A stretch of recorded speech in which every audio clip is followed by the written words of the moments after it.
Iran और Israel जंग के मुहाने पर खड़े हैं। वजह है पहले इजराइल का सीरिया में ईरानी सैन्य कमांडर को मारना, इसके बाद ईरान का इजराइल पर मिसाइल बरसाना और फिर इसके बाद इजराइल का ईरान पर मिसाइलों से हमला। कहने में यह हमला आपको बहुत बड़ा लग रहा होगा, लेकिन इसमें दोनों देशों को कोई खास नुकसान नहीं पहुंचा है। हालांकि सीरिया हमले में ईरान ने अपने 2 टॉप सैन्य कमांडर खोए थे। ताजा हमला इजराइल ने ईरान में किया।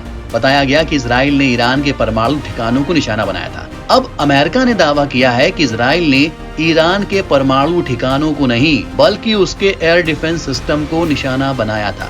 एक अधिकारी ने बताया कि इजरायली हमले में ईरान का एक एयर डिफेंस रडार स्टेशन तबाह हो गया। उन्होंने आरोप लगाया कि ईरान ने हमले को कमतर आंका है। एक वरिष्ठ अमेरिकी अधिकारी ने कहा कि इजराइल ने शुक्रवार सुबह अपने हमलों में ईरान के परमाणु रिएक्टरों को नहीं बल्कि उसके एयर डिफेंस सिस्टम को निशाना बनाया था। एसीबी से बात करते हुए अधिकारी ने कहा, इजराइल के निशाने पर नटाजन्स न्यूक्लियर फैसिलिटी का एयर डिफेंस सिस्टम था। रिपोर्ट में अधिकारी के हवाले से कहा गया है कि इजरायली ड्रोन इस्फहान के पास एक एयर डिफेंस रडार साइट को निशाना बना रहे थे, जो नटाजन्स न्यूक्लियर फैसिलिटी की सुरक्षा का हिस्सा है। अधिकारी ने आगे बताया, पहला आकलन यह है कि हमले ने रडार साइट को पूरी तरह से बर्बाद कर दिया, लेकिन आकलन पूरा नहीं हुआ। अधिकारी ने कहा कि हमले का उद्देश्य ईरान को इजरायली क्षमताओं के बारे में संकेत भेजना था, लेकिन स्थिति को बढ़ाना नहीं था। आपको बता दें कि शुक्रवार सुबह ईरान में हमलों के बाद से ईरान ने उनके प्रभाव और महत्व को कम कर दिया। ईरान ने सीधे तौर पर इजराइल पर उंगली उठाने से इनकार कर दिया है और घोषणा की है कि किसी भी परमाणु स्थल को कोई नुकसान नहीं पहुंचा है।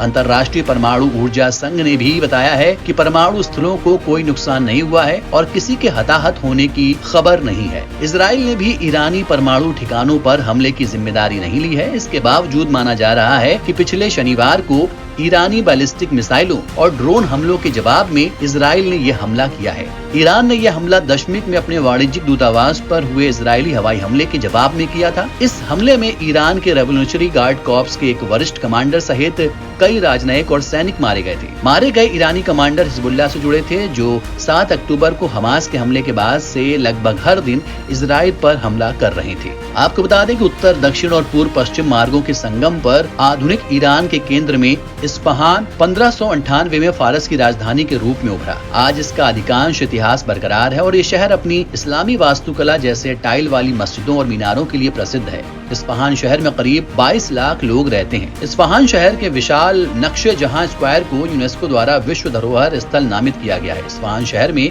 ईरानी वायुसेना का एक बड़ा एयरबेस भी है, जो लंबे समय तक अमेरिका में बने F-14 टॉमकैट लड़ाकू विमानों का घर रहा है। इस लड़ाकू विमान को 1979 की इस्लामी क्रांति से पहले खरीदा गया था।